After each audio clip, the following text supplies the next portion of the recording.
Di nuovo in diretta con Focus, buongiorno a tutti. Clamorosa operazione contro i reati finanziari qui in Veneto, 6 arresti di funzionari pubblici, di imprenditori, di dirigenti della sanità per reati contro la pubblica amministrazione. Vediamo i titoli che sono usciti sul Gazzettino, vediamo il Gazzettino, casa di riposo a Santa Maria di Sala, di questo si tratta, 6 arresti, manette a 2 ex sindaci di Coraggio Italia, costruttori e manager della sanità.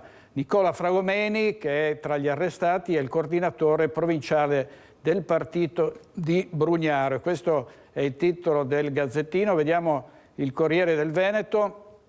Concussione, arrestati 2 ex sindaci di Santa Maria di Sala, erano dirigenti del partito di Brugnaro. A sinistra vedete Nicola Fragomeni e a destra Ugo Zamengo. E poi dicevo anche altri arresti, sono imprenditori, sono persone che comunque operavano nell'ambito della sanità e tutto ruota attorno alla casa di cura di Santa Maria di Sala. Vi daremo aggiornamenti tra pochissimo in diretta da Venezia con Ilaria Marchiori, che ha seguito la conferenza stampa del procuratore della Repubblica di Venezia Bruno Cherchi. Ma è una giornata importante, molto importante, anche perché sul fronte della giustizia si sta discutendo della riforma Nordio, del ministro della giustizia Nordio, e il ministro oggi è a Vicenza, parla della informatizzazione della giustizia, della sua riforma della giustizia al Circolo degli Avvocati di Vicenza, e lì abbiamo in diretta, avremo tra pochissimo in diretta Luisa Bertini. Una giornata importante proprio su questo versante con, per quanto riguarda Carlo Nordio, l'attacco delle opposizioni sulle intercettazioni e anche da parte dei giornalisti che parlano, di una parte dei giornalisti che parlano di una legge bavaglio. Vediamo le immagini in diretta da Vicenza. Gli attori interni del servizio giustizia. Vediamo se sentiamo anche l'audio. Non mi pare per ora. Che c'è sempre stato indispensabile. Vedete Nordio, ma è un ruolo, vorrei quasi dire, defilato fino ad adesso. Invece prima del suo intervento. Vediamo sulle intercettazioni tante prese di posizione. Carlo Nordio ha detto e ribadito, lo farà probabilmente anche oggi, che non c'è in vista nessuna riforma delle intercettazioni che valgono per la mafia, per il terrorismo e per i reati satelliti, che sono quelli della corruzione, del peculato. Sentiamo cosa ci ha detto ieri Francesco Murgia sulle intercettazioni, che è il vicepresidente della Camera Penale di Treviso. Vediamo. Non c'è il minimo dubbio che io ritenga, ma in buona compagnia, la polemica sulle intercettazioni una polemica che non ha una lucidità di analisi serena. Credo che vi siano delle posizioni pregiudiziali su questo, perché per chiunque affronti il tema non è affatto asseribile che questo proposito intenda reprimere la possibilità di intercettare dei reati che hanno veramente una caduta rilevante sulla società e che realmente sono pericolosi per il vivere civile. Io credo che però le statistiche ci dicono che sono state in questo periodo intercettate più persone in Italia che negli Stati Uniti, e questo è un dato che basta andare a vedere. Io credo che sia ora di togliere dal campo la possibilità di intercettare, se non a condizioni eccezionali, soggetti che non sono neppure indagati, e per noi era possibile. Credo che sia giusto soprattutto reprimere duramente la divulgazione e quindi la dispersione, soprattutto mediatica, di documenti che non hanno nulla a che vedere con responsabilità penali e che vengono raccolti a volte solo per determinare delle ricadute di tipo diverso, politico, sociale, piuttosto che economico. Io credo che tutto questo debba cessare, credo che l'uso delle intercettazioni debba essere sicuramente regolamentato meglio, sicuramente più rigoroso e soprattutto che le risorse devono essere riservate a quelle vicende che realmente ne richiedono l'utilizzazione. Ci collegheremo tra poco con Vicenza, dove sta per iniziare l'intervento di Carlo Nordio sulla informatizzazione della giustizia, sulle sue intercettazioni. Ma vi dicevo di questa clamorosa operazione contro pubblici funzionari, dirigenti sanitari, imprenditori, ex sindaci, che ha portato a 6 arresti. Vediamo di chi si tratta, vediamo i nomi. A Santa Maria di Sala è stato arrestato Nicola Fragomeni, attuale presidente del Consiglio Comunale per il gruppo politico Rocchi Sindaco, Coraggio Italia e coordinatore provinciale di Coraggio Italia, il partito del sindaco di Venezia Luigi Brugnaro. Poi c'è anche Ugo Zamengo, consigliere comunale di Coraggio Italia, insieme a 2 manager della sanità padovana. Fragomeni è stato 2 volte sindaco di Santa Maria di Sala. Gli imprenditori padovani arrestati sono Battista Camporese e Mauro Cazzaro. Leggiamo dal Gazzettino. L'altro arrestato è il direttore dell'ufficio tecnico del comune di Santa Maria di Sala, il geometra Carlo Paiaro. Il sesto è un architetto libero professionista di Santa Maria di Sala, Marcello Carraro. State con noi perché tra poco avremo tutti i dettagli in diretta da Ilaria Marchiori, che sta seguendo la conferenza stampa del procuratore della Repubblica di Venezia Bruno Cherchi. Ma vedo che sta parlando Carlo Nordio, sentiamolo da Vicenza. Vediamo, diamo la linea a Vicenza. 1993, quindi 30 anni fa, ed è stata un'occasione per un incontro con una delle personalità vicentine che io ricordo e onoro nella mia memoria, che era il vescovo Nonis, una persona di straordinaria cultura teologica, umanistica e di grandissima umanità. Chiedo anche scusa, tutto sommato, al complesso degli uffici giudiziari vicentini per averli depauperati. La scelta del presidente Rizzo come mio capogabinetto è dovuta non solo alla profonda conoscenza, all'amicizia, alla sua notissima professionalità, ma anche e soprattutto al fatto che era nota la sua eccezionale capacità organizzativa e manageriale, e quindi avendo così sottratto al vostro tribunale, peraltro più che degnamente ora sostituito, il suo, l'autore di questa rivoluzione copernicana negli ultimi 10 anni della giustizia, è una sorta di scusa che vi faccio, proprio perché so che la carenza di magistrati e di personale amministrativo costituisce una delle maggiori criticità. Essa però sarà compensata dal fatto che la straordinaria competenza del Presidente Rizzo sarà trasferita a livello nazionale, e quindi sta già avendo delle ricadute, quindi anche a livello più provinciale. Naturalmente ringrazio anche molti colleghi onorevoli, politici, ma non li nomino per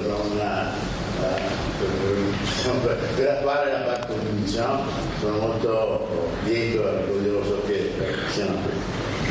Naturalmente la mia gratitudine, oltre al Presidente dell'Ordine che si è invitato, va ai miei colleghi magistrati. Io penso che Semel magistrato, sempre magistrato, avendo indossato la toga per 40 anni, prima ancora che Ministro della Giustizia, anche se sono razione etatis in pensione da 6 anni, mi sento sempre un magistrato. E vorrei anche aggiungere a questo proposito che, nonostante sia impossibile evitare che certe... Questo è Carlo Nordio che ha appena iniziato il suo intervento a Vicenza, lo riprenderemo tra pochissimo quando arriverà sui temi caldi delle intercettazioni, della riforma della giustizia, la separazione delle carriere, la prescrizione, ma vedo adesso collegata da Mestre, anzi da Venezia, in Piazzale Rome, proprio davanti al Tribunale di Venezia, Ilaria Marchiori. A te la linea, Ilaria, raccontaci cosa ha detto il procuratore su questa operazione clamorosa che ha portato all'arresto di sei persone. Prego.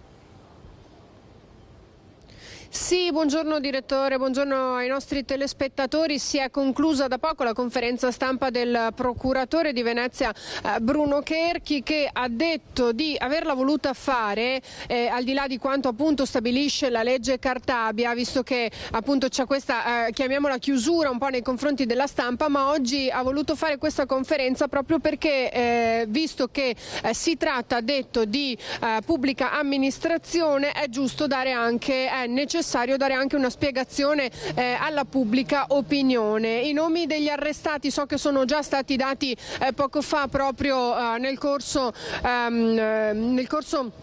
della trasmissione, per cui diciamo che questa indagine è partita alla fine del 2018, si è svolta tra il 2019 e il 2022 mediante un lavoro importantissimo che è stato svolto dai Carabinieri di Venezia, un lavoro di osservazione, pedinamento, analisi incrociata, attività tecniche, ma sono state fondamentali, ha detto proprio il procuratore Cherchi, anche le intercettazioni che sono state effettuate nel corso di questa indagine, che hanno permesso di scoprire che cosa stesse accadendo. Sarebbero emerse appunto queste modalità irregolari con cui sono poi stati stipulati accordi per la realizzazione di strutture di interesse pubblico. Diciamo che tutto un po' si è svolto intorno alla possibilità di realizzare una casa di riposo nel territorio di Santa Maria di Sala, ma soprattutto la cosa importante che ha voluto evidenziare il procuratore Cherchi è che tutto è partito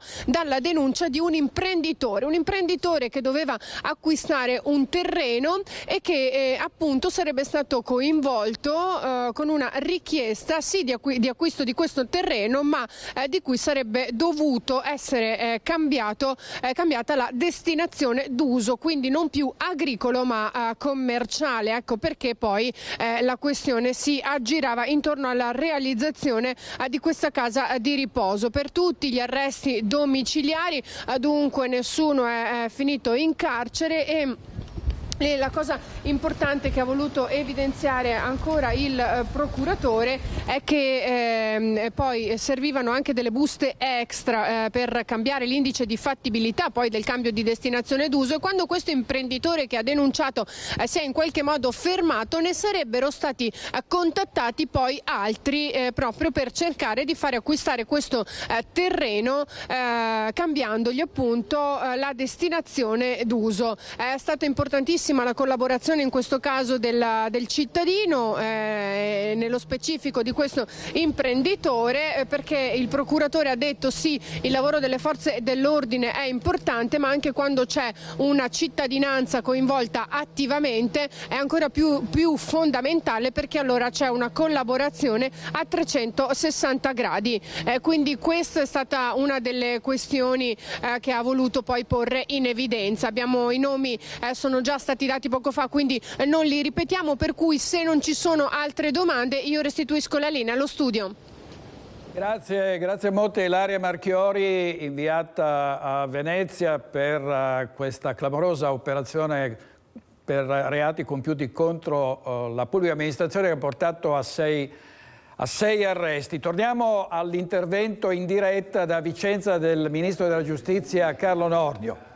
La domanda, al momento in cui viene conferita la toga, passano 5 anni. Questo è, lo sapete, no? Si fa la domanda oggi, per un anno di iscritti, dopo un anno di orali, se poi sei ammesso c'è la graduatoria, contro la graduatoria ci sono addirittura dei ricorsi amministrativi, poi entri a fare l'uditore, questi sono step annuali. E quindi dal momento in cui fai la domanda per entrare in magistratura, dal momento in cui ti viene conferita la toga con le funzioni, passano 5 anni. tenuto anche conto che con la legge Madia è stata, come si dice, rottamata la parte magistrati ultra settantenni, tra i quali ho sottoscritto, ma parliamo di alcuni anni fa.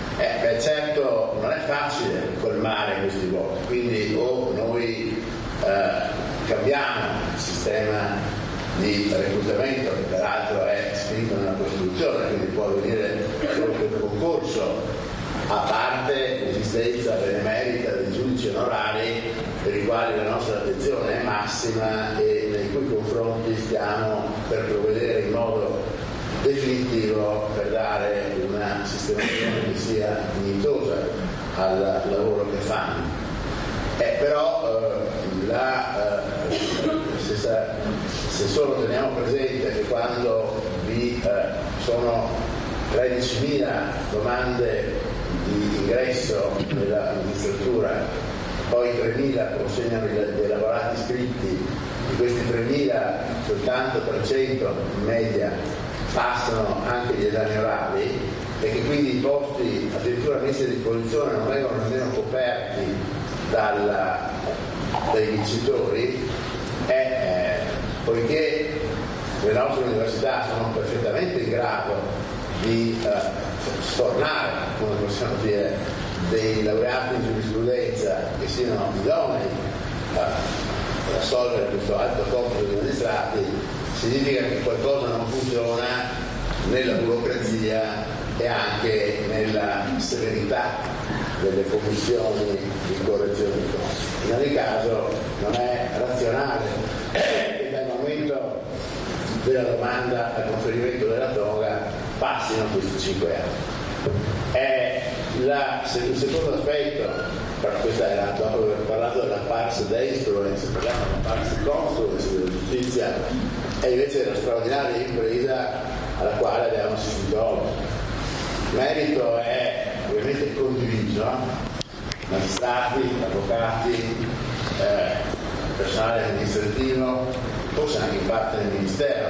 Posso assicurarvi che da questo punto di vista l'attività del Ministero, anche anzi direi soprattutto sotto l'impulso del Presidente Rizzo, è straordinaria. Personalmente devo ammettere che io ho grosse difficoltà ad accendere il cellulare o ad accendere un computer, quindi non sono un grande esperto in materia, ma in questo caso soccorre quella che si chiama la dotta ignoranza, sapere di non sapere. Quando tu sai di non sapere una cosa, ti affidi a chi la sa. E affidarsi al Presidente Rizzo è stata, e al suo staff, secondo me è stata una scelta vincente, perché già ne stiamo vedendo i risultati a livello ministeriale.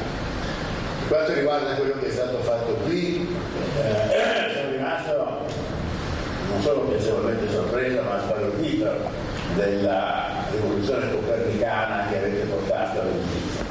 Avendo professato, seppure per poco, negli anni 70, la professione di avvocato assieme a mio padre, prima di entrare in magistratura, ricordo le udienze civili con un giudice solo che veniva soffocato da decine di avvocati che prendevano a mano i verbali, se li scrivevano loro, poi li sottoponevano alla firma del magistrato che magari, chissà, involontariamente aveva anche commesso qualche falso, che essendo involontario non si può chiamare falso, ma qualche errore.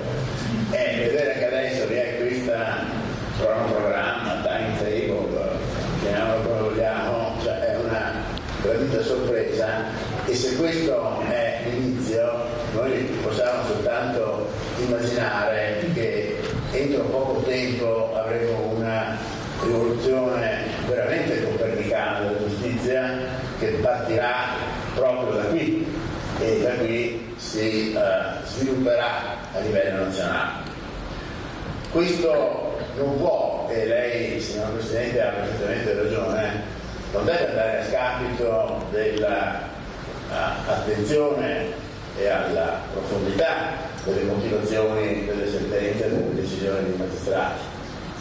Però se è vero che l'efficienza della giustizia, la velocità, la digitalizzazione e tutto quello che consegue questa rivoluzione tecnologica non sono sufficienti a fare una sentenza una buona sentenza. È anche vero che molto spesso il tempo che il magistrato doveva dedicare a fare una buona sentenza era andato perduto proprio per queste attività parallele e secondarie che invece oggi vengono assolte e verranno assolte dalla tecnologia. Quindi sarà un recupero non soltanto di risorse, ma sarà proprio un recupero concettuale, perché se un magistrato deve perdere metà del suo tempo per fare anche il segretario, il cancelliere, l'ufficiale giudiziario, qualche volta anche il portiere, come abbiamo fatto tutti noi, allora quello è tempo sottratto alla giurisdizione e all'elaborazione dei provvedimenti. Risparmiare su questi tempi. E avete visto, state vedendo in diretta dall'Ordine degli Avvocati di Vicenza il Ministro di Grazia e Giustizia Carlo Nordio che parla della velocizzazione della giustizia, fa parte della riforma che vuole il governo di centrodestra con l'informatizzazione dei tribunali, con un numero maggiore di giudici, di cancellieri, insomma del personale che oggi manca nei tribunali e che ovviamente si riflette sull'andamento dei processi. Torneremo tra poco a sentire ancora il Ministro della Giustizia in diretta da Vicenza, ma vediamo un altro problema che è quello della rottamazione delle cartelle esattoriali. I sindaci, molti sindaci del Veneto si sono detti contrari a questa rottamazione perché il fatto di rottamare cartelle sia pure inferiore ai 1.000 euro fino al 2015 vuol dire per le casse dei comuni minori entrate. Allora i sindaci hanno protestato, stanno protestando, ma sembra che comunque i cittadini possano in ogni caso rottamarle le cartelle, questo si è saputo proprio oggi. Sentiamo comunque sulla rottamazione delle cartelle cosa dicono i bassanesi. Sentiamo. Stiamo parlando della cancellazione delle cartelle esattoriali. Lei che cosa ne pensa? Che sarà qualcosa di provvisorio perché non penso che a livello politico facciano questi provvedimenti senza nessun riscontro. Da un lato non lo trovo giusto, non lo trovo corretto perché così dare un buon senso ai ladri, a chi ha approfittato. Però siamo sempre deboli di memoria perché molto spesso ci dimentichiamo cosa abbiamo passato col Covid, per cui c'è gente che non ha passato, specialmente se parliamo di piccole cifre, e gente che non ha avuto neanche i soldi per pagare le piccole cifre. È giusto chi paga, chi che sbaglia è giusto che paga, come tutte le robe, se vogliamo andare avanti, se no, sta parlando con un esattore, un ufficiale esattoriale per la verità era. No, io ormai sono fuori da tanto tempo e non saprei proprio cosa dire. Penso che io non ho nessuna cartella da far cancellare. Allora comunque sono d'accordo che dovrebbero recuperarle prima. Quindi è giusto? Sì, penso di sì. Non c'è un giusto o uno sbagliato che vale per tutto, va molto da caso a caso, non si può avere un bianco o un nero, ma va visto il caso secondo me specifico come un po' per tutto in realtà.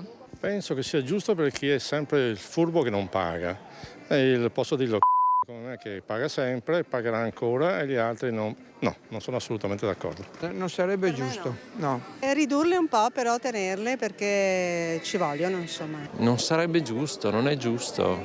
Io pago le tasse, sono contento di pagare le tasse, piuttosto preferisco che vengano usate bene i miei soldi, ma non voglio sconti, non esiste. Vorrebbe dire rinunciare ai servizi. Le regole dovrebbero essere rispettate, le tasse dovrebbero essere pagate e le cartelle esattoriali trovo che siano comunque un sistema per far pagare le tasse. La cancellazione così nero su bianco non mi trovo d'accordo. Se sono vecchie cartelle, visto il periodo e visto comunque la situazione di difficoltà, sono d'accordo.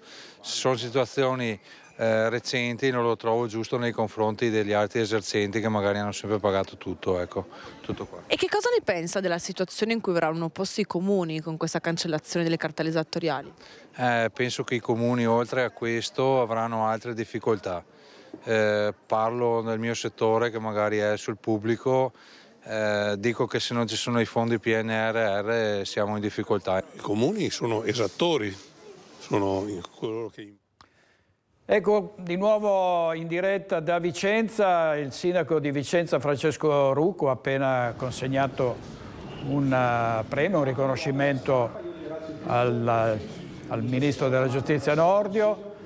Siamo nella sala dell'Ordine degli Avvocati, sentiamo...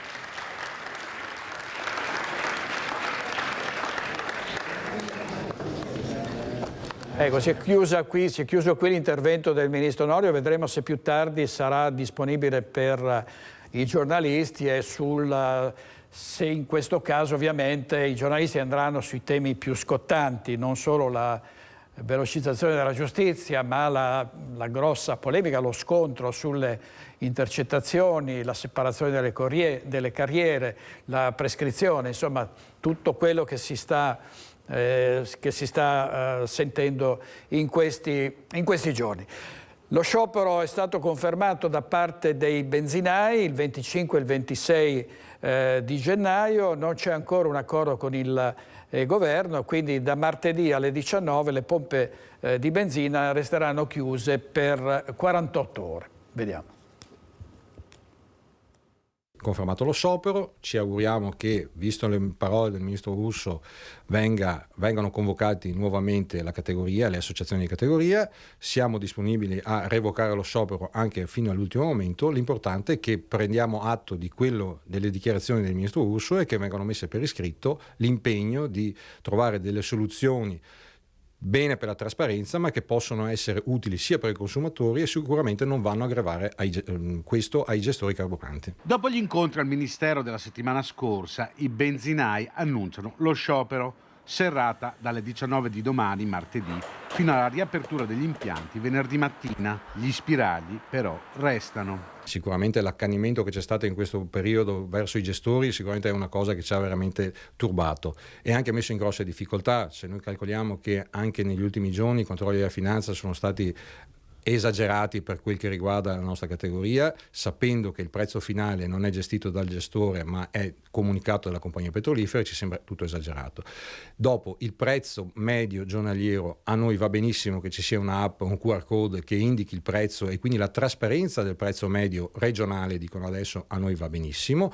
Il problema di mettere un cartellone fuori strada, come abbiamo sempre detto, crea solo confusione all'utente finale. L'adesione resta alta, anche se cifre più precise si sapranno in serata dopo l'assemblea con i gestori che sul territorio lavorano. Anche Assopetroli, quindi anche i rettisti, sono pronti a scendere in campo con noi, perché sicuramente è una misura che va a danneggiare tutti i gestori, quindi non solo quelle delle compagnie petrolifere, ma anche quelle dei rettisti. Andiamo in pubblicità pochi istanti e poi riprendiamo, ma vi ricordo la notizia di apertura di questa edizione di Focus TG, casa di riposo a Santa Maria di Sala, 6 arresti, manette a 2 ex sindaci di Coraggio Italia, costruttori e manager della sanità.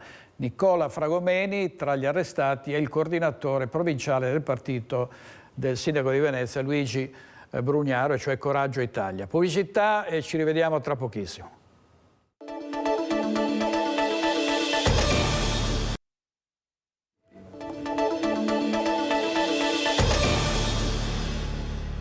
Di nuovo in diretta con Focus TG, andiamo su un'altra vicenda che abbiamo fatto affiorare noi, e cioè quella della sicurezza delle scuole, del rischio sismico per tante scuole, non solo del Veneto ma di tante altre regioni. A Oderzo la sindaca Maria Scardellato ha chiuso 2 scuole che potevano essere in qualche modo troppo fragili rispetto ad un eventuale terremoto, ma tanti altri sindaci sono intervenuti, gli studenti, i professori che dovranno essere spostati.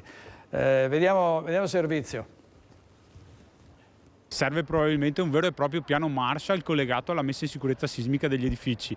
Abbiamo visto anche purtroppo con quello che è accaduto in Emilia-Romagna qualche anno fa di quanto ci sia la necessità di rivalutare anche le zone considerate a basso rischio sismico. Noi stessi abbiamo partecipato più volte a dei bandi nazionali o regionali, ma non siamo mai stati finanziati perché siamo considerati una zona a bassissimo rischio sismico. La tematica è delicata quanto complessa, non certo risolvibile nel giro di pochi anni, ma sulla sicurezza delle scuole nessun sindaco sembra transigere. Sullo sfondo la decisione shock del primo cittadino di Oderzo, Maria Scardellato, che di fronte a un'indagine sui materiali che evidenziava problemi diffusi di resistenza nel calcestruzzo ha chiuso il plesso che ospita scuole medie e liceo Scarpa. Io sono completamente d'accordo con lei, nel senso, se fosse successo a me avrei fatto la medesima cosa. In primis la sicurezza dei ragazzi, degli insegnanti, di tutto il personale. Per adesso noi siamo abbastanza tranquilli. A breve cominceranno i lavori di efficientamento alle medie e quindi avremo dei disagi appunto anche per gli insegnanti e gli studenti, con un po' di rumore eccetera eccetera, però insomma avremo una scuola completamente in zeb. Questo ci dà molta soddisfazione. Anche noi stiamo investendo appunto sulle nuove scuole, in particolare le nuove scuole medie, e appunto su questo si sta andando avanti con il cantiere nonostante le difficoltà, perché si vuole portare i ragazzi ad avere appunto scuole innovative, sicure, dove possano essere ispirati anche per la costruzione del futuro. Va detto che nella maggior parte dei casi le amministrazioni stanno scegliendo di costruire ex novo più che ristrutturare. Il 90% dei comuni credo che siano andati verso questa strada. È più facile, è più conveniente anche da un punto di vista economico e anche logistico. Sartora, da sindaco e consigliere provinciale, ricorda come solo per le scuole superiori il Sant'Artemio abbia intercettato negli ultimi anni oltre 100 milioni di euro, tanti ma ancora non basta. Le risorse sicuramente, se fossero maggiorate, sarebbe meglio, anche perché noi veniamo da un ultimo anno in cui i costi dei materiali sono aumentati, quindi questo ha messo un po' in discussione quello che è l'iter per... Allora ci ricolleghiamo con Vicenza perché c'è il ministro Nordio che sta rispondendo alle domande dei giornalisti, vediamo. È estremamente lunga e burocratica e, come ho detto prima, dal momento in cui oltre alla domanda, al momento in cui si viene conferita la toga, passano 5 anni. Questo è un tempo che secondo me deve essere abbreviato e cercheremo delle soluzioni. Cosa ci sarà nella riforma Nordio che fa seguito alla riforma Cartabia per velocizzare la giustizia? Ho già detto varie volte che la riforma Cartabia è partita nella direzione giusta. Noi attueremo nel più breve tempo possibile quelli che sono gli obiettivi che ci sono stati indicati dall'Europa. Vedremo se sia possibile rimodulare alcuni interventi privilegiando alcuni settori piuttosto che altri, ma sempre compatibilmente con i vincoli che ci derivano dall'Europa. Poi noi, ripeto, la massima attenzione in questo momento del Ministero, nonostante quello che è stato detto anche in termini polemici, è proprio rivolta a questo, perché oggi l'emergenza maggiore è un'emergenza economica e quindi noi dobbiamo intervenire in quella parte della giustizia che ha un diretto impatto favorevole con l'economia.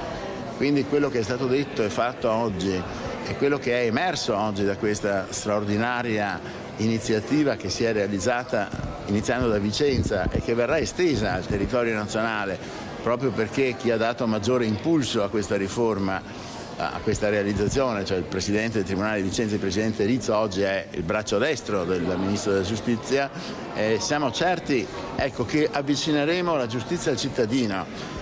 Sono convinto che all'italiano, al cittadino, interessi molto di più una giustizia rapida, efficace e ovviamente giusta per tutti i problemi quotidiani, cioè per la giustizia civile ancora di più della giustizia penale. Sono importantissime ovviamente altre riforme di cui si parla in questi giorni e delle quali oggi non si deve discutere, anche perché c'è imminente l'inaugurazione dell'anno giudiziario e sarebbe una mancanza di rispetto nei confronti degli interlocutori. Però al cittadino interessa sapere quanto tempo deve passare dal momento in cui chiede la riscossione di un credito al momento in cui riceve i soldi, l'adempimento dell'obbligazione. lo sfratto di una occupazione abusiva, i tempi di un divorzio, i tempi di una causa di lavoro, i tempi di una risoluzione testamentaria. Ecco, questi sono, non parliamo poi del Tribunale dei brevetti di cui stiamo auspicando e siamo a buon punto anche attraverso gli accordi internazionali per il trasferimento a Milano. Questo comporterà una straordinaria iniezione anche di fiducia nella giustizia da parte internazionale. Ecco, non ripeterò mai abbastanza che in questo momento l'attenzione massima del nostro Ministero è proprio rivolta ad avvicinare la giustizia ai cittadini. In settimana lei vedrà la Premier Meloni per stabilire il cronoprogramma della sua riforma sulla giustizia?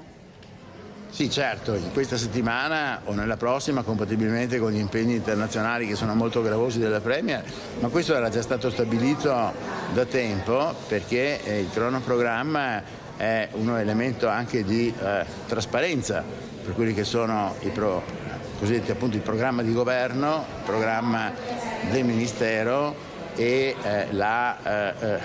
l'evoluzione che avranno queste proposte, sul cui merito però in questo momento sarebbe inopportuno pronunciarsi.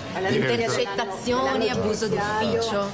Alla vigilia dell'inaugurazione dell'anno giudiziario giovedì in Cassazione, nessun braccio di ferro tra magistratura e politica, tra politica e magistratura? No, io oggi ho ripetuto che non vorrei ritornare al mio latinorum, ma se c'è qualche dissenso tra me e qualche magistrato, questo dipende, ho detto in latino, amantium mira amoris integratio est. Se io non amassi e non onorassi la magistratura, avendone fatto parte per 40 anni, non avrei tutta questa attenzione affinché funzioni nel modo migliore. E quindi è paradossalmente, ma è una manifestazione di grandissimo rispetto e attenzione quando pongo sul tavolo degli elementi che possono anche essere fonte di dissensi. Però sulle intercettazioni è più che dissenso. Questo non è vero, vi sono delle intercettazioni, noi parleremo, presenteremo dei progetti a tempo opportuno, ma sono certo che quando verranno presentati tutti questi presunti dissensi saranno smussati. La rafforza la testimonianza di solidarietà che ha detto il Premier Meloni sulla questione del suo lavoro? Ovviamente è stato un motivo di grandissima soddisfazione, ma era una cosa nota.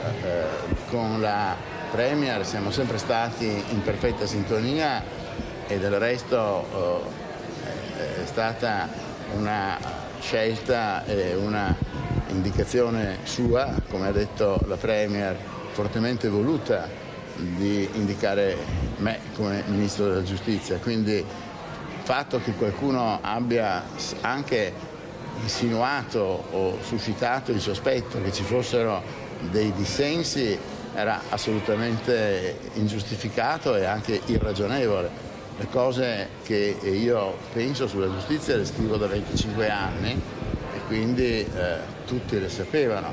Naturalmente la politica è e deve essere l'arte del possibile e ovviamente anche del compromesso, per cui tutti questi argomenti saranno oggetto di profonda discussione e poi il Parlamento sovrano deciderà. Come commenta il fatto che la sua posizione sulle intercettazioni prendono in esempio che sono uscite il giorno dopo l'arresto del signor Denaro e dal fatto stesso che lei continua a ribadire che non ha nessun...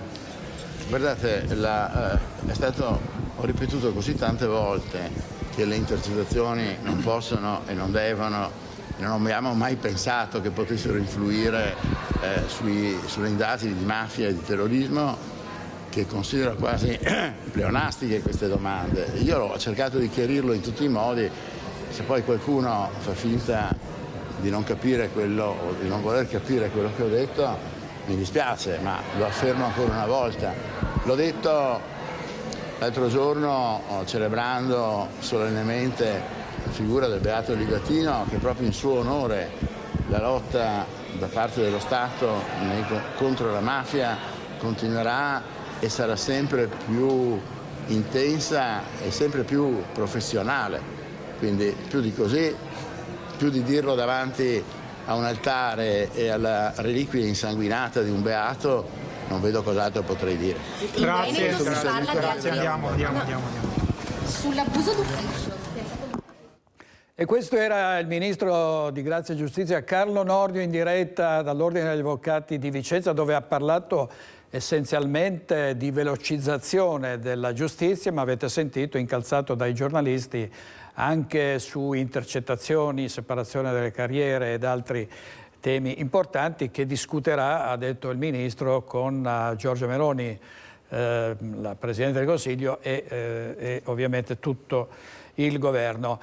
Siamo arrivati alla parte degli ospiti di Focus TG. Saluto e ringrazio molto l'onorevole Alberto Stefani della Lega. Buongiorno a tutti. Onorevole segretario regionale della Lega e anche sindaco di Borgoricco, e grazie anche a Claudio Borgia, che è vice sindaco del comune di Montebelluna. Grazie. Buongiorno. Grazie molte, vice sindaco. Dovremmo avere in collegamento, non so se è già con noi, dovremmo avere anche Annalisa Nalin, che è della segreteria, esponente della segreteria nazionale di Più Europa. Buongiorno Nalin. Buongiorno. Buongiorno direttore, buongiorno ai suoi ospiti e telespettatori. Grazie anche a lei. Allora abbiamo, non so se abbiamo già il titolo, sulle amministrative, eccolo qua, amministrative e congressi della Lega, le strategie del centrodestra, ne parliamo in questa edizione del TG, però avendo visto e sentito Carlo Nordio vorrei partire da questo, dalla giustizia. Onorevole Stefani, allora Nordio sotto attacco da parte delle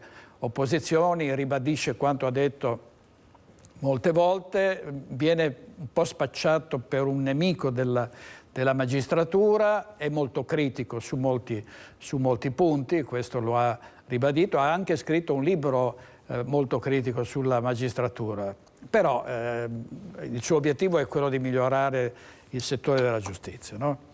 Sì, e tra l'altro le posizioni di Nordio sono conosciute insomma ormai da molti anni, e il programma sulla giustizia del centrodestra è il programma con cui il centrodestra, questo governo, questa maggioranza di governo si è presentata agli elettori. Sul tema delle intercettazioni è chiaro che bisogna fare una riforma condivisa anche con la magistratura, anche con chi poi quelle intercettazioni le dispone, sapendo e tenendo conto che l'uso distorto delle intercettazioni, oltre ad essere un costo per lo Stato, perché questo lo ricordiamo poche volte, ma sono un costo per lo Stato 200 milioni, siano, no? inutili, certo, oltre ad un grande tema che è quello della compressione della libertà personale, perché se una persona che non c'entra niente con un fatto, e questo può succedere a chiunque, viene intercettata e poi magari si ritrova queste intercettazioni che non hanno magari rilevanza penale, sbattute sul giornale, magari strumentalizzate perché viene presa una frase anziché un'altra, è chiaro che questo va a colpire non solo l'immagine di una persona, magari una persona pubblica,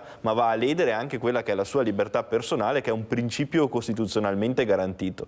E quindi non stiamo facendo altro che ragionare su questo, di ragionare con un dibattito parlamentare, perché non è che decide Nordio e il Parlamento non esiste, esiste un Parlamento, esiste la Commissione Giustizia, esistono anche partiti di centrosinistra e di opposizione, se così vogliamo chiamarla, che in realtà su questi temi si stanno avvicinando molto di più al centrodestra che al centrosinistra. Penso magari al Terzo Polo, che sulla giustizia ha fatto degli emendamenti, e sul tema intercettazioni e abuso d'ufficio addirittura al di là rispetto alle proposte che ha fatto Nordio. Quindi credo che magari il centrosinistra debba un po' prima recuperare la sua identità politica, prima di poter offrire delle proposte valide per cambiare questa riforma. Allora, intanto c'è una durissima campagna di una parte della stampa, in particolare da parte del Fatto Quotidiano, sulle intercettazioni. Vediamo Francesco Ceroni in regia, vediamo il titolo di oggi: da Castelli e Mastella ad Alfano, Orlando e Nordio contro le intercettazioni e i giornalisti.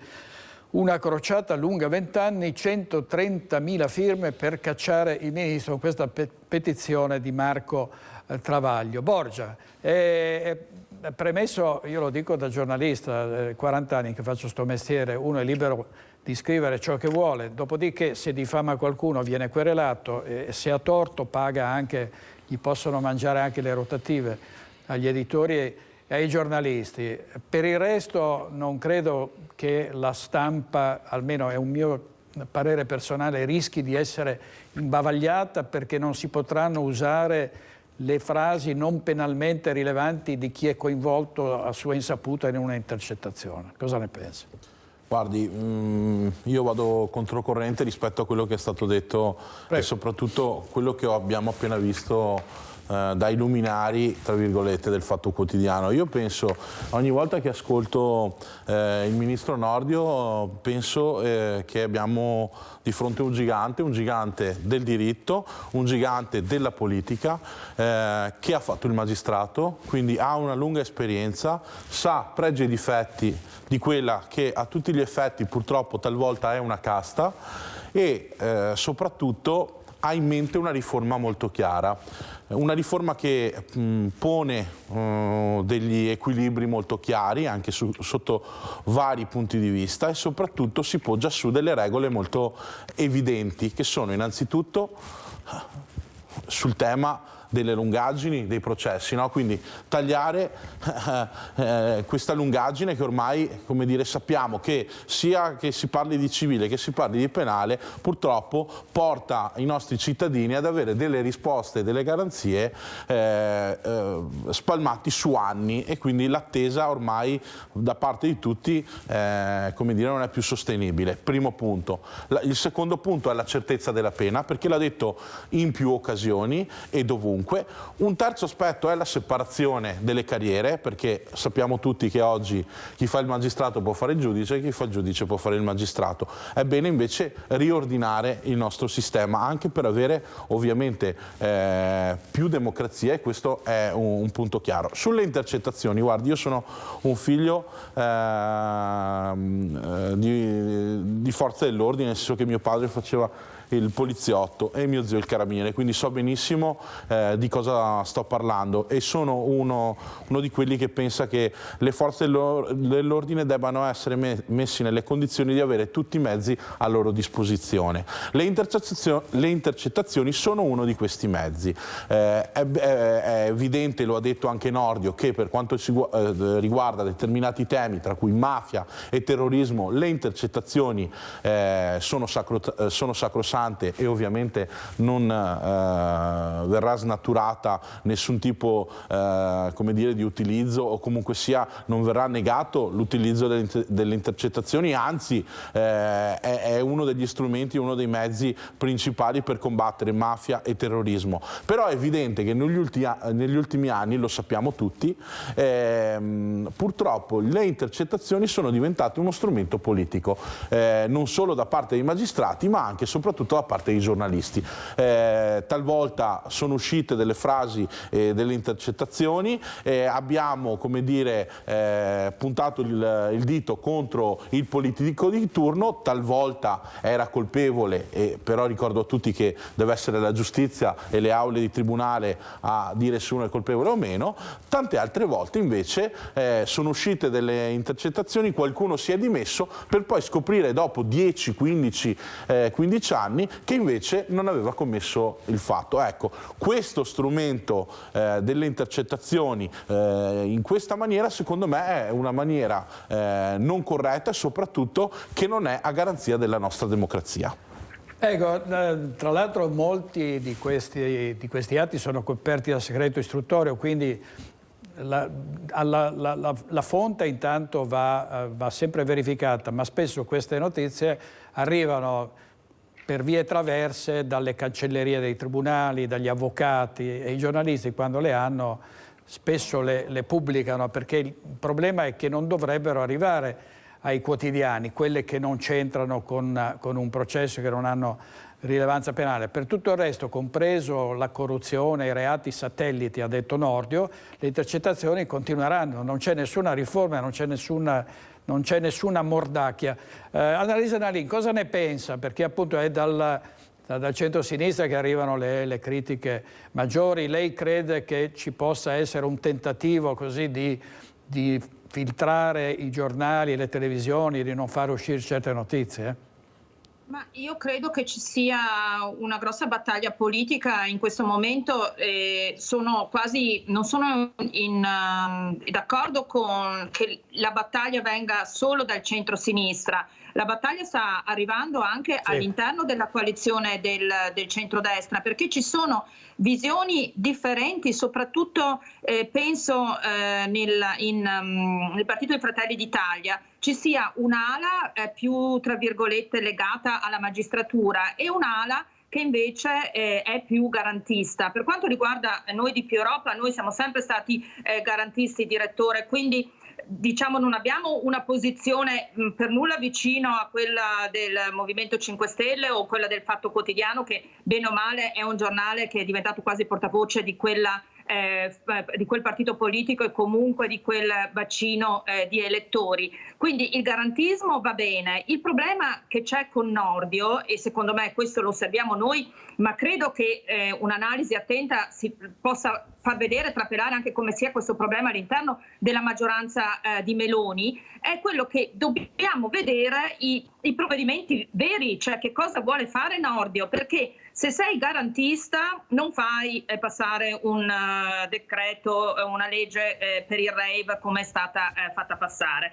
Se sei garantista pensi di svuotare le carceri per almeno una buona parte, perché le condizioni delle carceri italiane sono invivibili e tantissimi, diciamo, il sovraffollamento è dovuto ai reati minori, quelli legati magari alle tossicodipendenze, ai piccoli reati di spaccio per la cannabis, che sono in questo mondo diciamo popola un terzo delle carceri italiane. Quindi Nordio deve farci capire bene che cosa vuole fare con gli atti concreti. Poi sull'uso delle intercettazioni sono d'accordo anche con la sua osservazione, direttore, cioè non è detto che siano i giornalisti perché sono brutti e cattivi, oppure lo stesso anche i magistrati che siano brutti e cattivi, che queste intercettazioni arrivano. Questo è un malcostume, diciamo, italiano, dove appunto le intercettazioni, i testi possono uscire anche dalle cancellerie degli avvocati, tanto per citare un esempio, oppure da alcuni dipendenti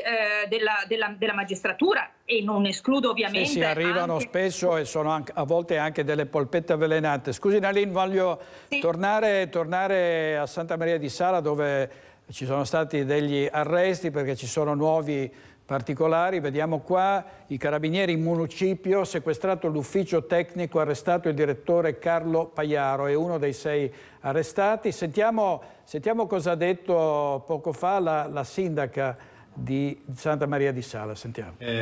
Abbiamo a Santa Maria di Sala la sindaca Natascia Rocchi, che questa mattina si è ritrovata con i carabinieri in municipio.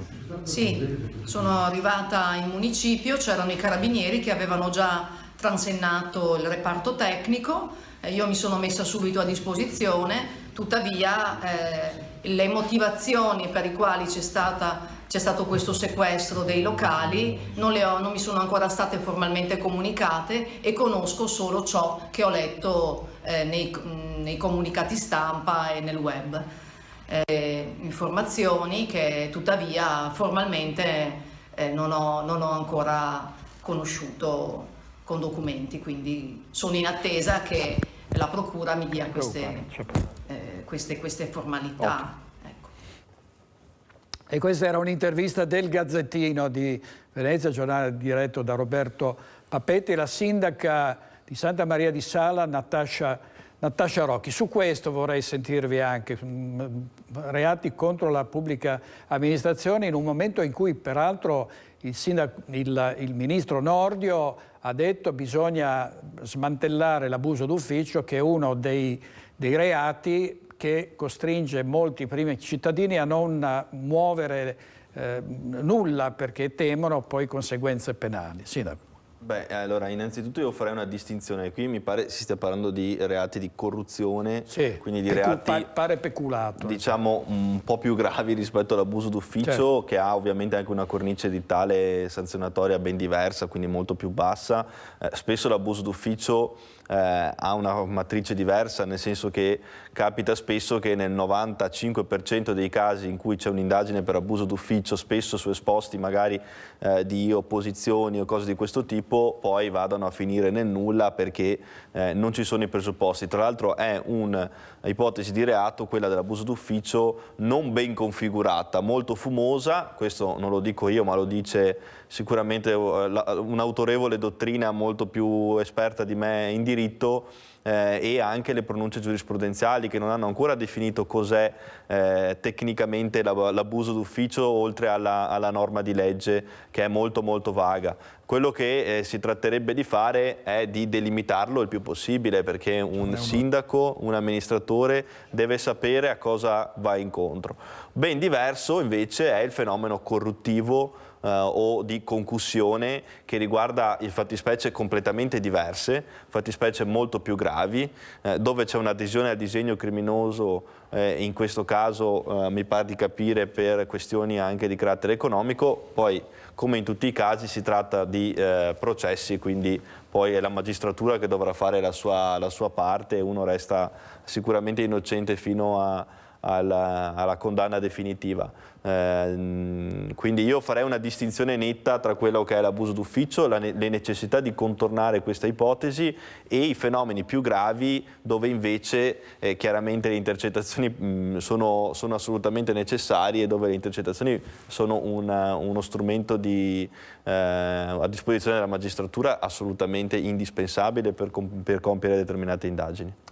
Bene, andiamo in pubblicità ancora pochissimi istanti. Vediamo una notizia arrivata da poco, un atterraggio di emergenza all'aeroporto Catullo di Verona. Vedete, i passeggeri sono stati fatti scendere dopo un allarme incendio con i vigili del fuoco pronti all'intervento in pista, ma poi è stata completata la discesa perfettamente dei passeggeri dell'equipaggio che sono rimasti incolumi. Pubblicità, poi riprendiamo da Claudio Borgia e da Annalisa Nalin. State con noi, grazie.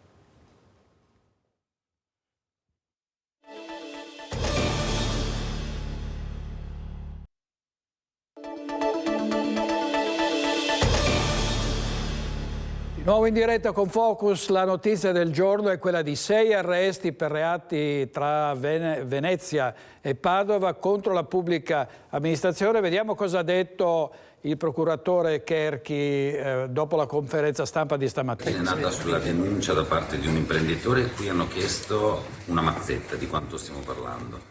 Stiamo parlando di una percentuale in relazione a poco più di 100.000 euro, una percentuale che più o meno dall'attività di indagine finora svolta era all'incirca del 10-15%. Lei ha parlato di un sistema. Diciamo che abbiamo più elementi in relazione a più fatti di induzione indebita, con tutti i reati conseguenti, e cioè tutta l'attività in relazione ai bandi di concorso, l'abuso in atti d'ufficio, e quindi il sistema, nel senso che sono più fatti relativi a richieste di denaro per attività pubbliche da parte di pubblici ufficiali. Naturalmente, ribadisco quello che ho detto prima, siamo in una fase di indagini preliminari e quindi si tratta di una valutazione fatta di gravità di indizi. Ancora, naturalmente, non c'è un accertamento di responsabilità che si farà successivamente davanti al Tribunale, se e quando si arriverà a un dibattimento completo. Lei ha parlato anche di salute legale da parte di alcuni cittadini e di alcuni imprenditori. Questa indagine, che è stata lunga e complessa, gestita veramente in maniera encomiabile da parte dei Carabinieri, è nata perché un cittadino a cui sarebbero stati chiesti del denaro, quello che dicevo prima, una percentuale del valore dell'operazione economica, non ha accettato e quindi ha mantenuto quello che si dice la schiena dritta ed è andata dai Carabinieri a raccontare quello che era successo. Da qui è nata poi tutta l'indagine. La questione del mascherino?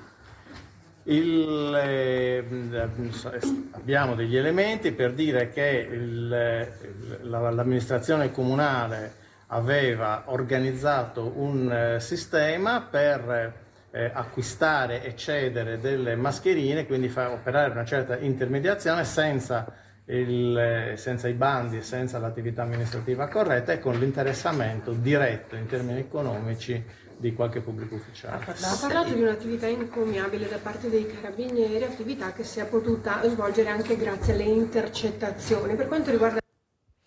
Erano le immagini del Corriere del Veneto, avete visto la nostra collega Ilaria Marchiori.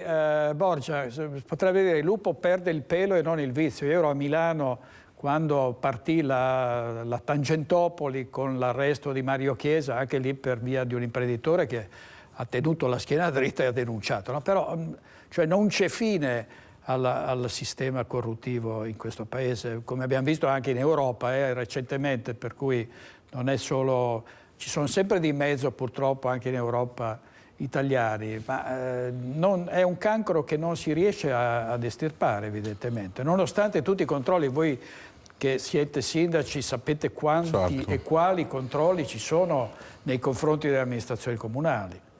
Guardi, io rimango francamente stupito perché pensavo che casi come questi insomma, fossero dimenticati, non dico con la Prima Repubblica, ma insomma almeno nella Seconda, e invece ci troviamo a commentare episodi, reati gravi, gravissimi, e ovviamente speriamo che la giustizia faccia il proprio corso, lo faccia in fretta, ecco, questo è il tema, no? Dalle indagini, quindi da oggi alla condanna definitiva, probabilmente con la macchina della giustizia di oggi passeranno almeno 8-10 anni, ecco, ed è per quello che bisogna intervenire subito. Reati come questi, quindi parliamo di corruzione, ovviamente non devono essere come dire, messi in secondo piano, ma devono essere come dire, centrati, focalizzati, bisogna discuterne, bisogna parlarne, bisogna cercare di attivare i riflettori perché nessuno possa compiere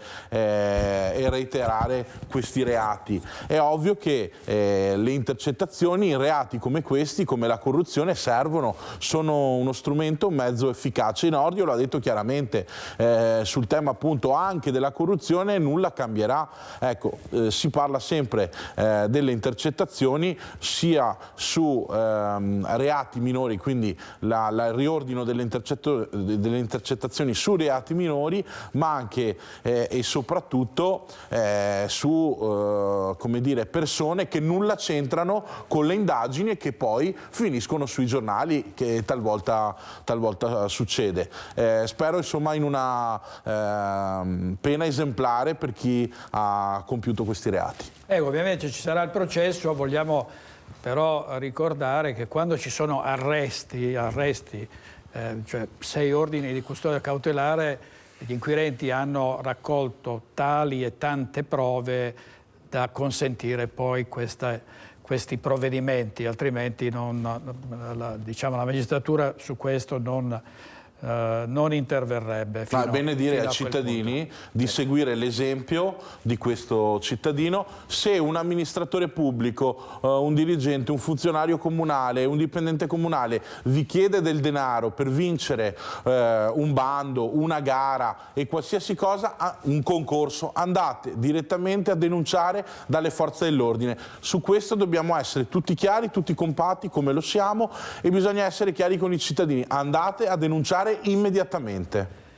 Allora, tra poco torniamo da Annalisa Nalin della segreteria nazionale di Più Europa, ma vediamo un'altra vicenda che ha a che fare col denaro, il denaro che i tantissimi migliaia di risparmiatori veneti hanno perso con il crack della Popolare di Vicenza e di Veneto Banca. Il Consiglio di Stato è intervenuto dando un'altra mazzata a questi risparmiatori già così duramente provati, sostenendo che chi ha fatto un errore nella domanda di indennizzo non va ristorato. Ovviamente protestano le associazioni dei risparmiatori. Vediamo.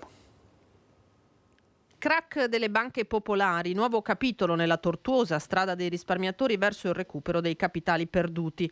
Il Consiglio di Stato ha accolto il ricorso del Ministero dell'Economia e delle Finanze contro una sentenza del TAR che aveva dato ragione a una risparmiatrice che non si era vista accogliere l'istanza di risarcimento del fondo di indennizzo a causa di alcuni errori nella presentazione della domanda. Un pronunciamento che ora mette a rischio la posizione di quasi 5.000 possessori di titoli degli istituti andati in liquidazione. La sentenza del Consiglio di Stato complica purtroppo non poco la situazione dei risparmiatori che si sono visti rigettare la domanda di indennizzo a causa di errate indicazioni circa il reddito e o il patrimonio. Stiamo sollecitando anche in queste ore i parlamentari e il Ministero dell'Economia affinché si proceda immediatamente alla distribuzione del residuo, che ammonta a circa 540 milioni. A oggi il fondo di indennizzo ha distribuito tra 137.000 risparmiatori oltre 1 miliardo di euro, coprendo il 30% del valore di acquisto delle azioni e il 95% delle obbligazioni, fino a un tetto massimo di 100.000 euro. Un diritto questo che per la gran parte delle associazioni che tutelano i cittadini non dovrebbe venire messo in discussione da errori nelle domande di accesso ai ristori. L'obiettivo principale adesso resta in ogni caso la ripartizione dell'altro $0,5 miliardo di euro del FIR, ancora da versare proprio ai risparmiatori. Di nuovo in diretta con Focus, dovremmo essere collegati con Codogné, dove il presidente Luca Zaia ha inaugurato una nuova rotonda, una nuova rotatoria. Vediamo. Chilometri per un totale poi di infrastruttura che si aprirà di oltre 30 chilometri. Ed infine entro spero l'estate del 2023, quest'estate, l'apertura del casello di Montecchio, che non è un'opera che abbiamo realizzato noi, è un'opera che realizza l'altro gestore autostradale perché non è stato autorizzato per noi. Senta, ci sono stati, non so se ha già sentito, 6 arresti tra Venezia e Padova per tangenti, concussione, una partita di mascherine chiesta proprio familiare, senza bandi eccetera. Come commenta questo malaffare comunque? Ma guardi, le dico la verità, ho visto dei titoli di agenzia, non conosco approfonditamente la notizia, dico sempre fiducia nella magistratura, cioè si indaghi, si faccia chiarezza, i processi si fanno nei tribunali e staremo a vedere che evoluzione ci sarà. Certo è che non è un bel segnale, questo è poco ma sicuro, non è un bel segnale, ma l'aspetto positivo di questa vicenda è che abbiamo una magistratura che è sul pezzo, che indaga e quando c'è qualcosa di illegale lo segnala e poi ovviamente persegue gli eventuali responsabili. A proposito di giustizia, c'è una grande discussione intorno alle intercettazioni telefoniche. Lo chiede a me.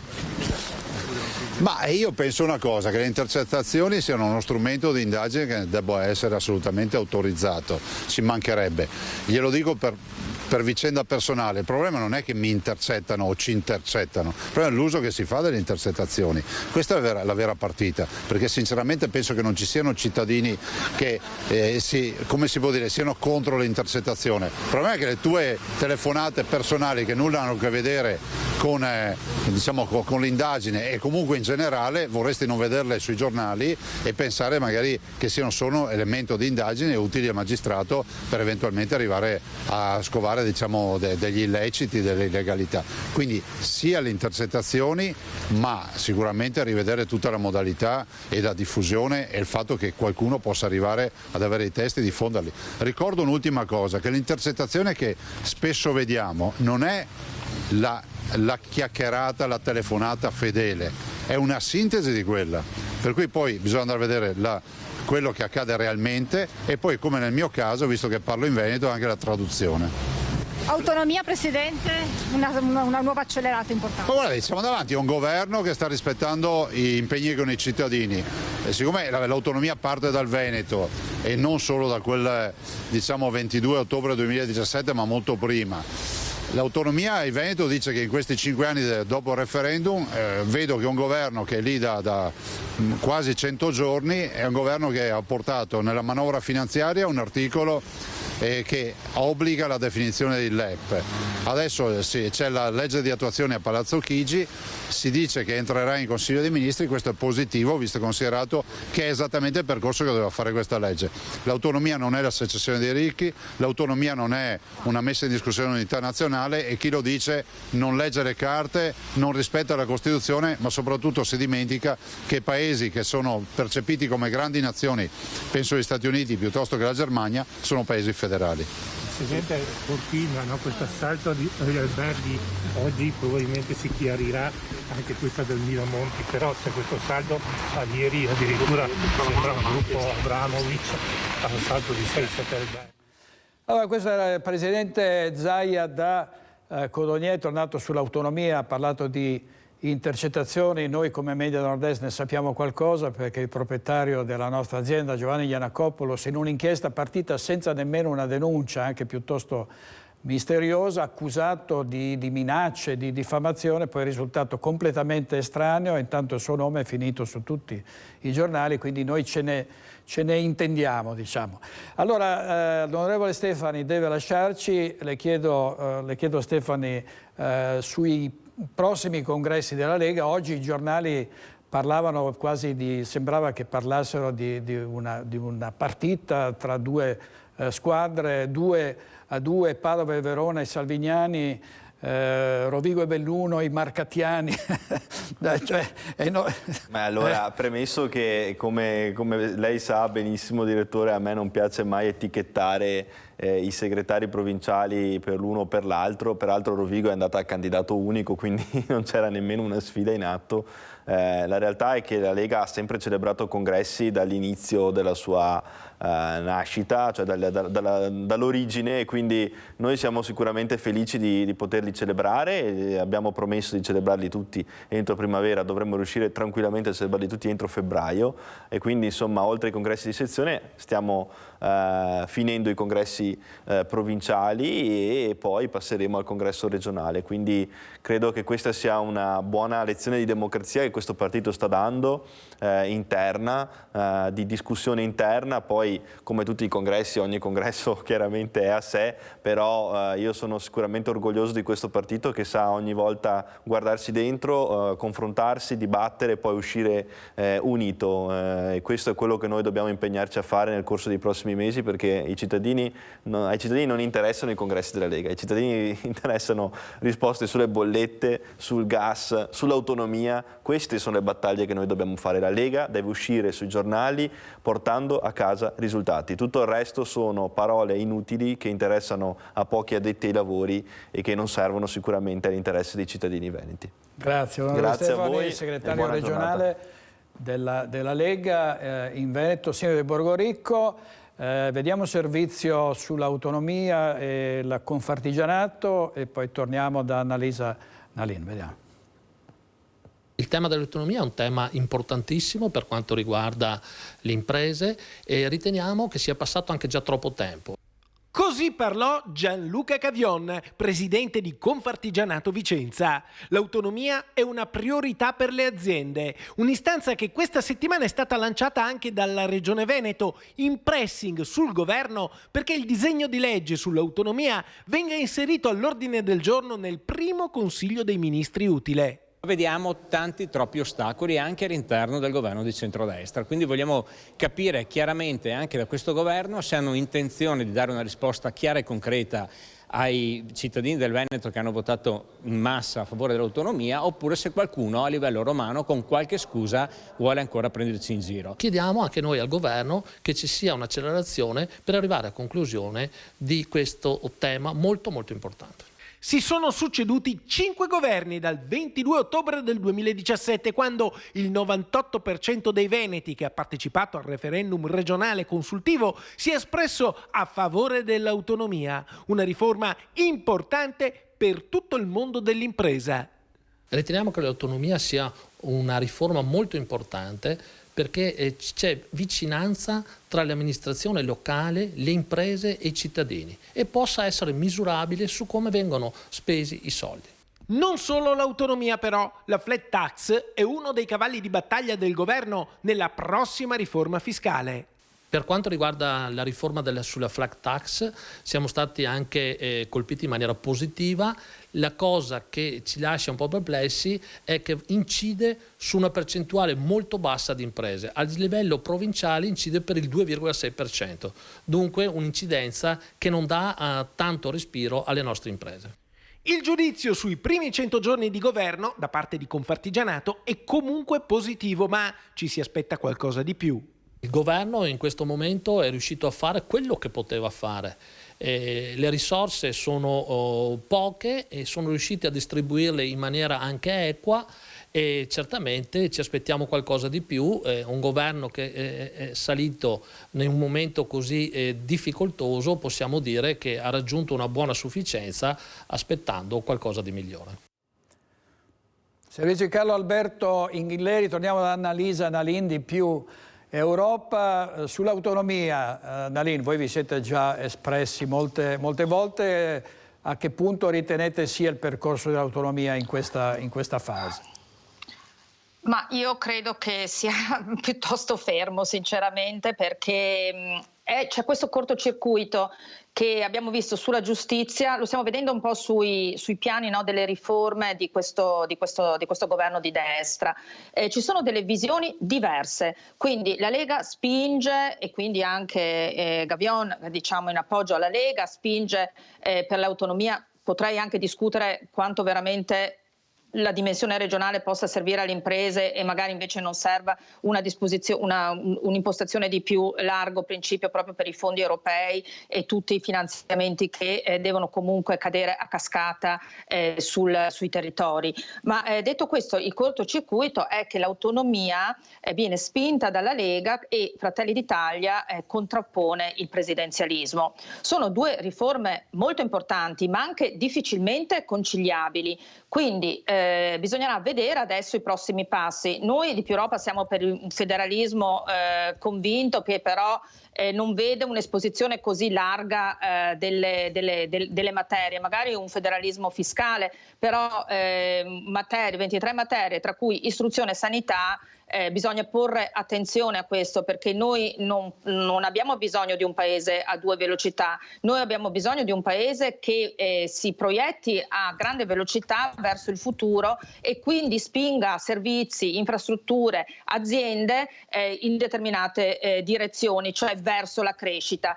Se poi noi andiamo a penalizzare, perché questa è stata la discussione, perlomeno quello che viene rimproverato a Calderoli e alla riforma sull'autonomia, no? Cioè che attraverso diciamo o la spesa storica che adesso pare sia passata in secondo piano o i livelli assistenziali da garantire, eccetera, questo siano dei modi per favorire magari le regioni del nord a scapito di quelle del sud sulla base di alcuni dati che sono molto contestati, perché anche qui ci sono dei dati veramente differenti.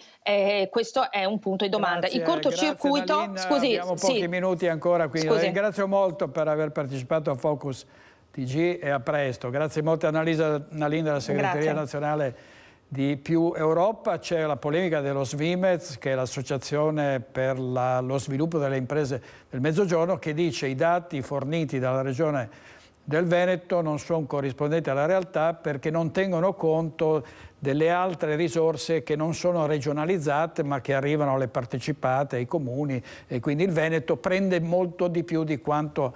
E quindi c'è questo scontro tra la regione del Veneto e lo Svimez.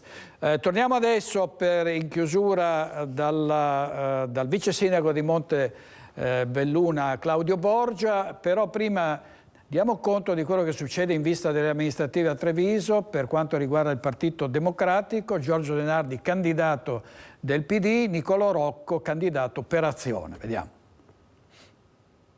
Ieri con Azione abbiamo fatto il direttivo in città e abbiamo delineato un profilo di una persona che per noi potrebbe essere un ottimo candidato sindaco, quindi una persona giovane con competenza amministrativa ma anche con competenza professionale e una figura che rappresenti anche ovviamente i valori del terzo polo. Questo profilo sembra quasi un identikit e infatti come direttivo abbiamo caldeggiato e sostenuto e espresso la nostra preferenza per Nicolò Rocco. Ormai è questione di pochi giorni, poi Nicolò Rocco potrà entrare a pieno diritto nella campagna elettorale di Treviso come candidato sindaco per il terzo polo.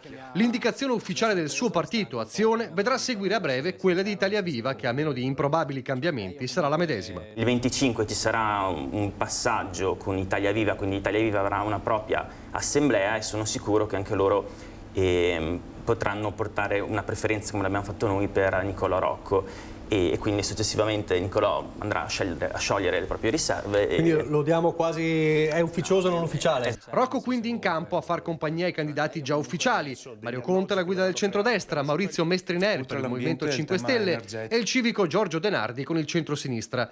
Un De Nardi che ha partecipato stamane a Fiera all'Assemblea cittadina del Partito Democratico per delineare con i principali alleati il programma annunciato in questi giorni, dalla pedonalizzazione ai trasporti, dal tema casa a quello ambientale. Ma anche un vertice per appianare tutti i dubbi sorti all'indomani della scelta del suo nome, che aveva creato contrasti interni al PD, in chi avrebbe preferito un volto del partito e più conosciuto in città. L'incontro di oggi è servito per serrare i ranghi, a dirlo proprio chi era in un primo tempo l'alternativa a De Nardi, Antonella Tocchetto, futura capolista per il PD al voto. Il Partito Democratico sarà al suo fianco, lui ha chiesto anche un aiuto a noi consiglieri comunali per poterlo, come dire, aiutare anche in questa legislatura dove noi abbiamo fatto delle battaglie molto importanti contro questa amministrazione, quindi Mario Conte, e non diamo nulla per scontato, ma siamo molto carichi e puntiamo al ballottaggio e a vincere sulla città. Siamo tutti impegnati perché lui sia presente e sia presente proprio fisicamente in città. Gli abbiamo anche dato un consiglio che noi abbiamo dei temi forti e questi temi dovranno essere il suo cavallo di battaglia e il nostro cavallo di battaglia. Non ci interessa dire no Conte, no Conte, no Conte, noi guardiamo avanti. E questa era Antonella Tocchetto, andiamo a pubblicità, poi sentiamo sulle amministrative Claudio Borgia e andiamo poi a Bassano del Grappa in diretta su il cibo sintetico, a tra poco.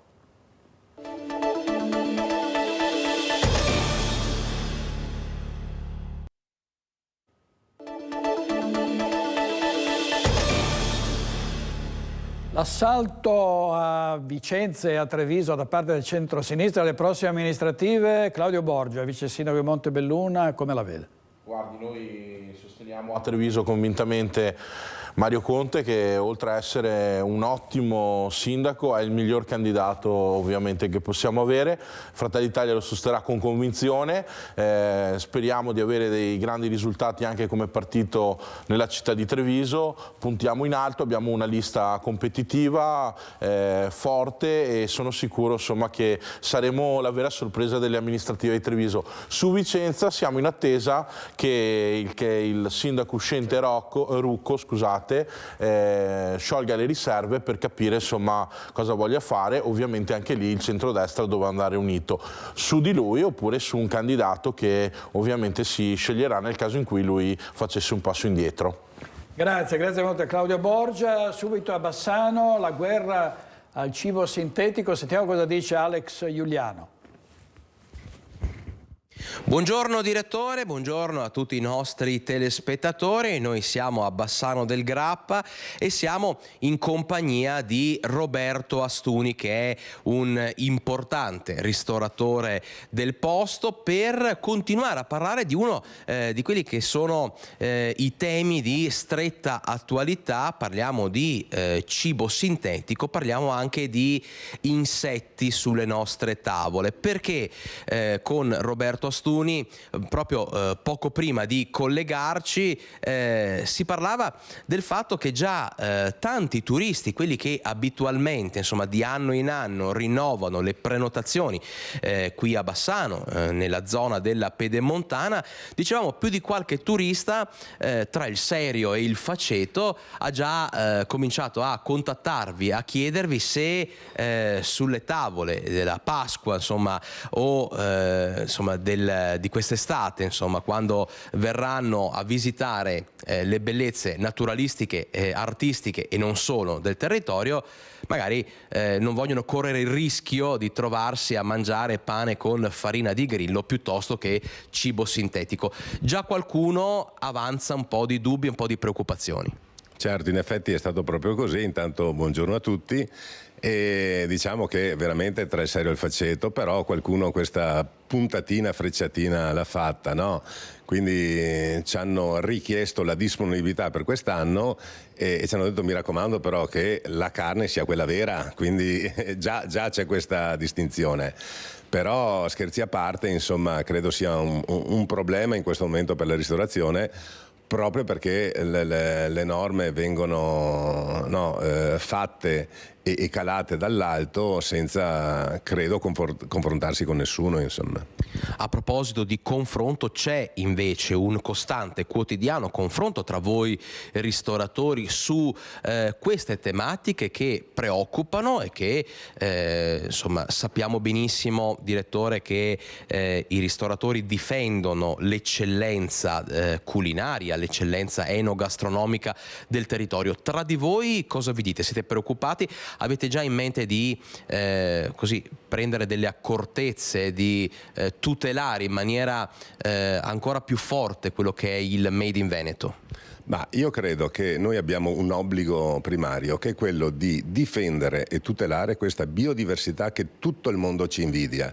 Non solo, noi siamo l'ultimo anello di una catena importante di tutto un lavoro che c'è dietro, no? Pensiamo agli allevatori, pensiamo ai coltivatori, e quindi dobbiamo prima di tutto non interrompere questa catena, perché è una catena anche economica importante, e quando parliamo di federalismo enogastronomico intendo proprio questo, cioè noi dialoghiamo direttamente con i produttori, c'è tutta una filiera da rispettare, quindi il nostro impegno sarà sempre e solo su questo. Oltretutto c'è anche un altro grosso problema, che queste carni sintetiche, queste farine di insetti, eccetera, eccetera, non ci sono studi che ci dimostrano che sono più sostenibili rispetto ad altri. Sembra addirittura che i consumi d'acqua siano superiori nel produrre la carne sintetica che nei metodi tradizionali. Mettiamoci adesso nei panni invece di qualche turista, di qualche cittadino, di qualche cliente curioso invece di voler sperimentare questi nuovi sapori. Se a Pasqua al vostro ristorante, ad esempio, un cliente dovesse dire mi fate assaggiare qualche cibo a base di insetti, la risposta? Ma la risposta credo sia semplicemente una: noi siamo legati alla tradizione, all'identità. Io quando vado in un posto, anche all'estero, ovviamente mi piace assaggiare. Io ho mangiato la carne di coccodrillo, la renna, l'iguana, eccetera, però nei posti dove c'erano, poi l'ho assaggiata, non l'ho più mangiata perché non mi piaceva, però insomma, quindi gli insetti non è una tradizione, non è nel nostro DNA, diciamo. Quindi vai a mangiarli in Egitto, non lo so dove li fanno, insomma. Con Roberto Astuni, direttore, se ci permette, approfondiamo anche un altro aspetto, perché lui è sia ristoratore che albergatore, quindi parliamo un attimo, facciamo un attimo una piccola previsione di come si aspettano che sarà la Pasqua, ma soprattutto la prossima stagione, quella estiva. Segnali incoraggianti sono arrivati dal Natale, dal Capodanno, insomma da questo periodo che ci siamo lasciati alle spalle. Quest'estate cosa prevedete? Un'estate di che tipo? Ma sicuramente sarà una bella copia dell'anno scorso, quindi già l'anno scorso è stato un anno, anzi una stagione eccezionale. Se non ci fossero stati i primi 3 mesi dell'anno scorso molto molto tranquilli, avremmo potuto parlare sicuramente di un anno record, addirittura ben superiore, diciamo, al 19, quindi pre-Covid. Le prenotazioni stanno andando bene, le richieste sono tantissime, quindi ripeto, sarà sicuramente una bella copia rispetto all'anno scorso. Direttore, allora se da studio non ci sono altre domande, qui da Bassano con Roberto Astuni è tutto e cederei la linea allora allo studio. Grazie molte ad Alex Giuliano e a Roberto Astuni, che è il presidente dei ristoratori bassanesi. Chiudiamo qui questa edizione del Focus TG, vediamo la notizia del giorno con cui abbiamo aperto. La casa di riposo a Santa Maria di Sala, 6 arresti, manette a 2 ex sindaci di Coraggio Italia, costruttori e manager della sanità. Brugnaro, il sindaco di Venezia, dice sono basito. Al centro dell'inchiesta mazzette per un terreno e appalti per la fornitura di mascherine, un reato o reati, quelli della corruzione, della concussione, del peculato, che qui in questo paese sembrano non avere fine. Grazie per averci seguito fino a qui. Stasera vi ricordo l'appuntamento con Focus alle 21:15. Grazie a Francesco Ceron in regia con Simone Merlo. Arrivederci.